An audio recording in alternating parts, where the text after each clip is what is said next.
कई साल पहले एक छोटे से गांव में एक 16 साल की लड़की थी, पूजा। पूजा का परिवार बहुत गरीब था।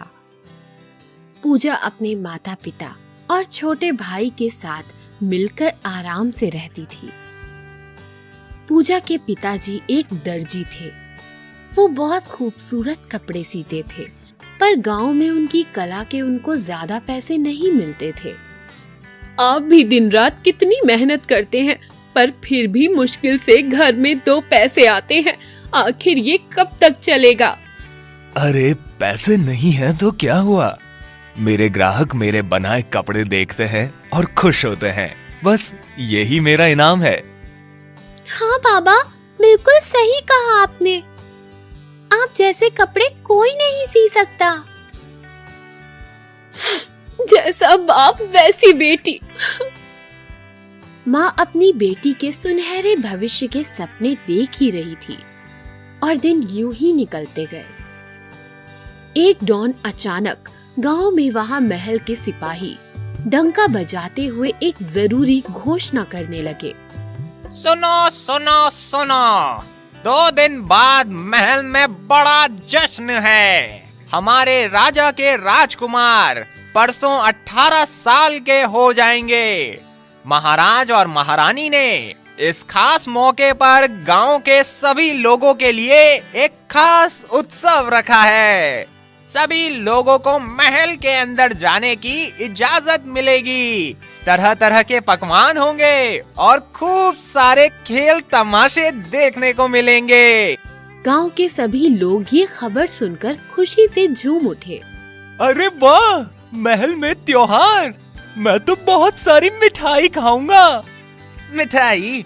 मैं तो पकवान भी खाऊंगा।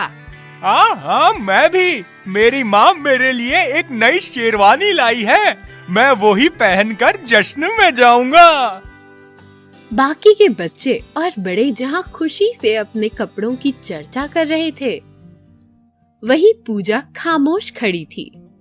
अरे पूजा, तुम तो कुछ भी नहीं बोल रही हो। मैं क्या बोलूं? कुछ भी। तुम जश्न में क्या पहनोगी? मैं पूजा ने जब सभी बच्चों को हंसते हुए देखा तो वो बहुत उदास हो गई और घर लौट गई। माँ, बाबा, मुझे आपसे कुछ कहना है। बोलो पूजा बेटे, क्या बात है? मैं कल जश्न में नहीं जाऊंगी। क्या? पर क्या हुआ पूजा, क्यों? कुछ नहीं, बस मेरा मन नहीं। ऐसा कहकर पूजा अपने कमरे में चली गई। अरे, इस लड़की को अचानक क्या हो गया? शायद उसे अपने पुराने कपड़ों के कारण शर्म आ रही होगी। रात भर रोकर पूजा आखिर सो गई। दूसरे दिन सुबह होते ही पूजा घर से निकलकर पास वाले बाग में बैठी हुई थी। इस बाग में ही मुझे शांति मिलती है। यहाँ के पेड़ पक्षी मेरा मजाक नहीं उड़ाते। यही मेरे सच्चे दोस्त हैं। कुछ देर पेड़ पक्षियों के साथ खेलकर पूजा की आंख लग गई और वो वहाँ पेड़ के नीचे ही सो जाती है। अरे, अब मैं राजमहल के जश्न में कैसे जाऊंगी? मेरे पास तो ढंग के कपड़े भी नहीं हैं। पूजा को नींद में बात करते हुए सुनकर आम के पेड़ ने उसे आवाज लगाई। पूजा बेटा, घबराओ मत, मैं तुम्हारी मदद करूंगा।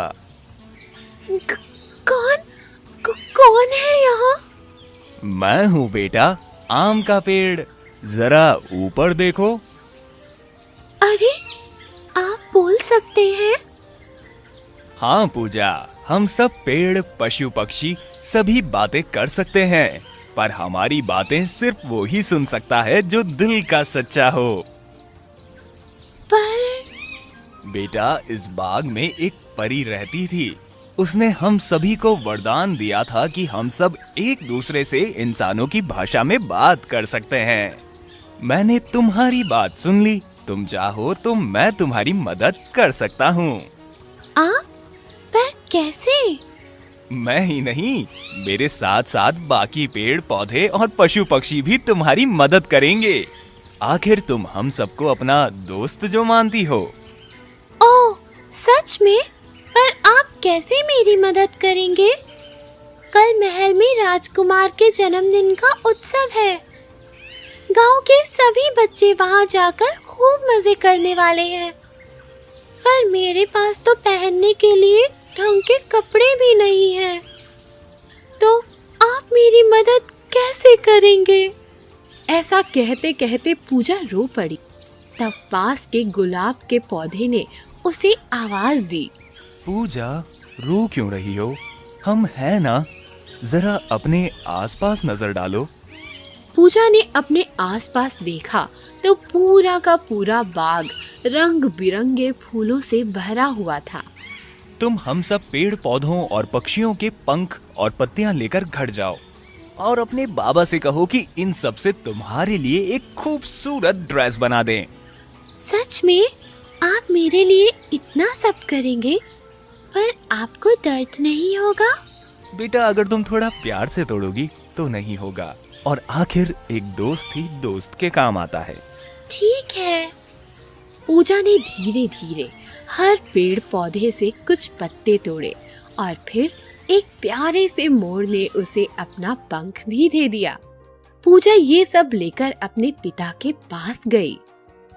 बाबा, ये देखिए, मैं आपके लिए क्या लाई हूँ। ये सब क्या है बेटी?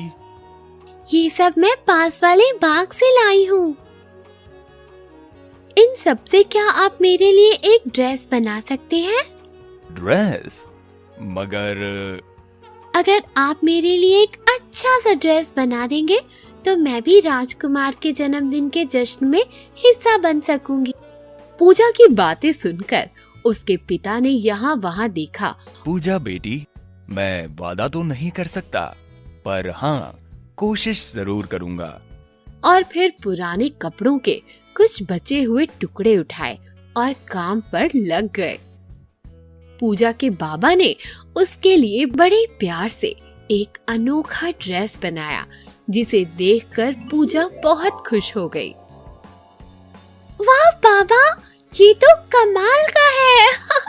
मैं इसे अपने दोस्तों को दिखाकर आती हूँ। पूजा ने अपनी नई ड्रेस पहनी और बाग के सभी दोस्तों को शुक्रिया किया। फिर दूसरे दिन वो उस ड्रेस को पहनकर महल की ओर चल पड़ी। अरे वाह चिंटू, तुम तो बड़े खूबसूरत लग रहे हो। तुम भी नई शर्ट में छा गए बबलू। पूजा को रंग बिरंगी चमकदार ड्रेस में महल के अंदर आते देख सभी लड़के लड़की हैरान हो गए। पूजा अपने निराले ड्रेस में किसी राजकुमारी से कम नहीं लग रही थी। थोड़ी देर बाद जब महाराज और महारानी महल के बाहर आए तो उन्होंने कहा, आप सभी लोगों का धन्यवाद। आप सभी लोगों के आने से हमें बहुत खुशी हुई है। आज मेरे बेटे का जन्मदिन है। आज मैं यहाँ सबसे खूबसूरत दिखने वाले को अपने हाथों से पुरस्कार दूंगी। सभी लड़के लड़की एक लाइन में खड़े हो गए और फिर महाराज और महारानी एक एक करके उनके पास आए। अरे वाह, तुम्हारी ड्रेस तो बहुत ही सुंदर है। कौन हो तुम? और इतनी अच्छी ड्रेस कहाँ से लाई हो? मैं पूजा हूँ, गांव के दर्जी की बेटी। ये ड्रेस उन्होंने अपने हाथों से मेरे लिए बनाया है। यहाँ आओ बेटी, तुम हम सबके साथ ही बैठो। तुम्हारे बाबा ने तुम्हारे लिए बहुत ही प्यारी फ्रॉक बनाई है। शुक्रिया महारानी जी, पर मुझे माफ कर दीजिए। मैं यहाँ अपने सभी दोस्तों के साथ ही बैठूंगी, वरना इन्हें बुरा लगेगा। तुम बहुत अच्छी लग रही हो। तुम्हारा दिल भी बहुत साफ है। मैं तुम्हारे सरल स्वभाव से खुश हूँ। मैं तुम्हें इनाम दूंगी। पूजा की बातें सुनकर सभी बच्चों को शर्म आ गई और उन्होंने पूजा से माफी मांगी। तो दोस्तों, इस तरह से हम देख सकते हैं कि जिसका दिल खूबसूरत होता है उसकी खूबसूरती लाख